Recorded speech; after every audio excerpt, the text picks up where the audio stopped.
Number one is Peter. I won't say his last name, but he's calling from the 630. Where is the 630, Peter? 630 is the western suburbs of Chicago. Oh, do they call that Chi-Town? Or the Shire? Only people that don't live there call it Chi-Town. Okay, good. Well, that would be me and Jay-Z. So, mad love for Chi-Town. What's your question for Ask Jason? My question is, I'm kind of the opposite of a prototypical startup founder. Yep. I am married. I have 2 children and a mortgage. Ouch. So all those things, and a job, all those things working against me. But I still feel like I should be able to do a startup, or at least I want to. Right. So let me give a little background on what I'm working on. I'm making an online version of a trading card game like Magic the Gathering or Pokemon, but with a science and technology theme. I think that's a good business to get into for a couple of reasons. Number one is that all the games out there are fantasy-themed, monsters and magic. Right. And so with a science and technology theme, I would stand out in that regard. Number two, there's lots of parts of the game that work well from a consumer psychology standpoint. Right. Buying a pack is like Sure. gambling because you want to get something really great. Collecting is addictive. Take it from someone who spent pretty much every dollar he earned between the ages of 13 and 15 buying Magic cards. And because there's so much commitment to get into it, the people that play the game are really big fans. The reason why I think I can succeed in this is because the games that are out there are mostly driven by their brands, because they've built up successful brands over the years, but they're not very good at the online version, the online game. Mainly because they don't want to take away the value of their physical cards. Right. They don't want to, kind of like movie companies don't want their I get it. to be I get online. it. Mm-hmm. So your question is what?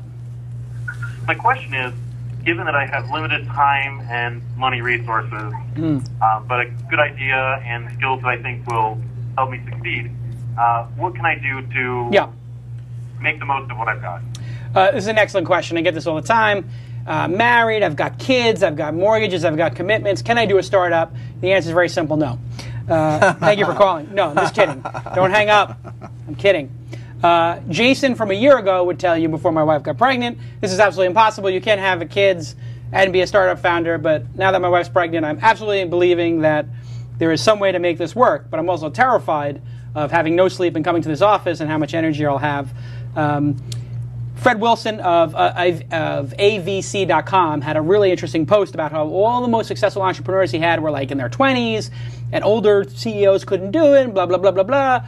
And for whatever reason, and I think there's a couple of things there. One is, your mind is very malleable when you're young and you are naive. So you can say, I'm going to make a social network that's better than anything that exists, even though there's a ton of them out there. And, I'm going to do this. And that's what Mark Zuckerberg did, or, Bill Gates when he was young. So when you're young, you're naive and you can think about these really big things and go do it. And there is something to that. The young mind is very open to insane ideas and very risk-taking. As you get older, maybe a little less. However, Evan Williams from Twitter is a second-time entrepreneur, and he's 30-something. He just had a kid, and he's doing it with Twitter. So it can be done. You're going to need help, I think, is the key thing. So you have to, I think the variables are, what is the scope of the project? Is the scope of the project building the largest social network on the planet with 1 billion people? Or is it building a game company that is educational, et cetera? So I think you've already done yourself a really good service by picking something very niche and that you can accomplish. And then the second thing is, how long have you been an entrepreneur? You're a first-time entrepreneur, correct? Yes. Okay. So first-time entrepreneurs are different than your second, third, fourth time up to bat. By the time you get to your second, third, fourth time, it's like a director who's made 3 or 4 films. They have a track record for you, and they can decide if they're going to invest in you or not, and what type of film they would invest in you. So if you've made schlocky, B films, they'll pay for you to do another one of those, and if you made Dances with Wolves, they'll pay for you to make another one of those. But they may not let the guy from Dances with Wolves make Scary Movie, and they may not let the Scary Movie guy make Dances with Wolves. If you catch my drift, you have to know where you're at. And so I think if you have something that's kind of niche like this, what you may want to find is somebody who is like you, who is maybe had a successful exit, who has bank, and who may say, you know what, you've got a great idea and some energy for this. I have some money to put to work, and I'm also passionate about education and passionate about games. Let's see if it's peanut butter and chocolate. And the two of us, wiser, older statesmen, can hire some young folks to bust ass and make this happen. So, you know, it's totally possible. The question is, do you believe it's possible? And you have another dynamic, which is you have to get your spouse on board.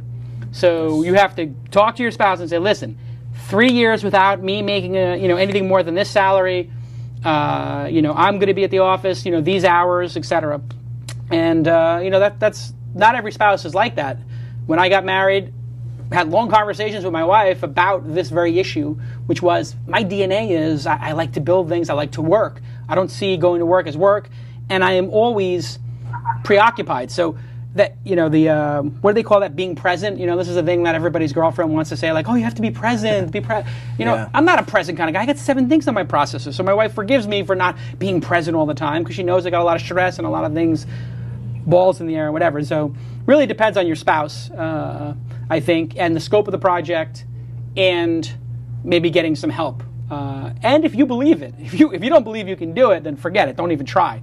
But if you believe you can do it and the idea is that good, have the conversation with your wife, find a founder, and make a plan. And that's what you really need to do, is say, I will do this idea if the following things align.